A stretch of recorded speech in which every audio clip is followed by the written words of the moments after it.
Mr. Cooper. How are you doing today? I'm doing okay. I'm a PA student from Methodist University. My name's Hannah. I'm just coming in to talk to you for your visit today. Just to start out, I was going over your vital signs, and it looks like your BMI is a little elevated at 35. So the BMI is your weight in relation to your height. And so this is just a measure of like how those two measurements correlate. Have you put any thought maybe towards some lifestyle change, like changing your diet or like adding exercise? Yeah.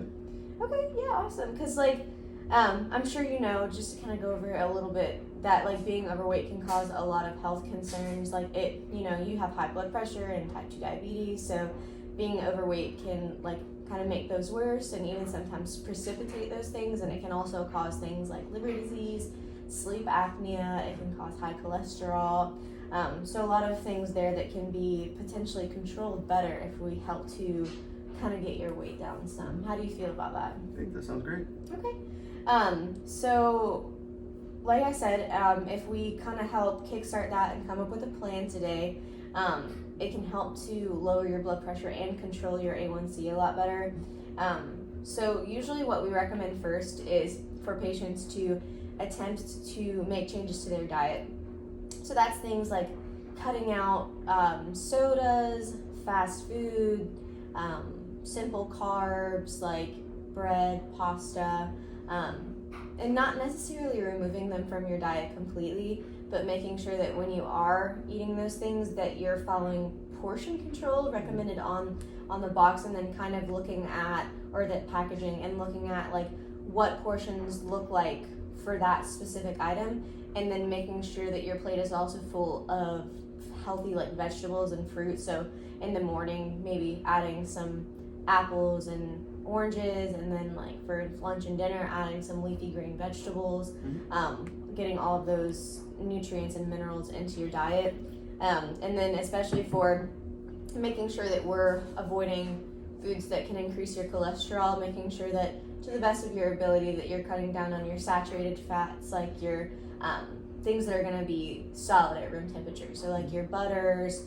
your grease, things like that, and try to go for those like healthier fats, like maybe olive oil that's liquid at room temperature, that's an unsaturated fat, and then trying to cut back on things like beef, like red meat that can kind of increase your cholesterol, and then as well as your dairy can increase your cholesterol as well. Like I said, don't have to cut them out, but trying to cut back on the amount that you are eating, and then replace it with more nutrient dense, healthier foods that you do like.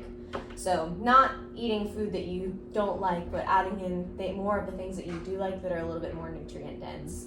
And then it also would be helpful to maybe add in, the CDC recommends that adults get about 150 minutes of exercise per week. So, and it doesn't have to start, strength training is something that you should maybe look at long term, but it's kind of overwhelming making diet changes and adding in new medications, which we're going to talk about in a minute, and also like having to add in exercise, and it's something new to you. So it could start just with 30 minutes of walking, or 10 minutes of walking every day, or like every other day, whatever is not super overwhelming to you. And then because your A1C is not under control yet, it was 7.6. We can, normal is for our diabetic patients is below 7, and we like to see it. We can add in a drug. How do you feel about that? Would you be willing to do that? Yeah, if you wanted to look into it. Okay, so there's a couple options we have. Ozempic and Mounjaro are good ones, but the caveat to those is that they are injections. So trying to decide if that would be something that would be beneficial for you. A lot of patients will start on the lowest dose because the medication, a lot of people say that it can cause you to feel nauseated. So just kind of starting on that lowest dose and seeing how you tolerate it. And then an additional option is Jardiance, which is a daily tablet.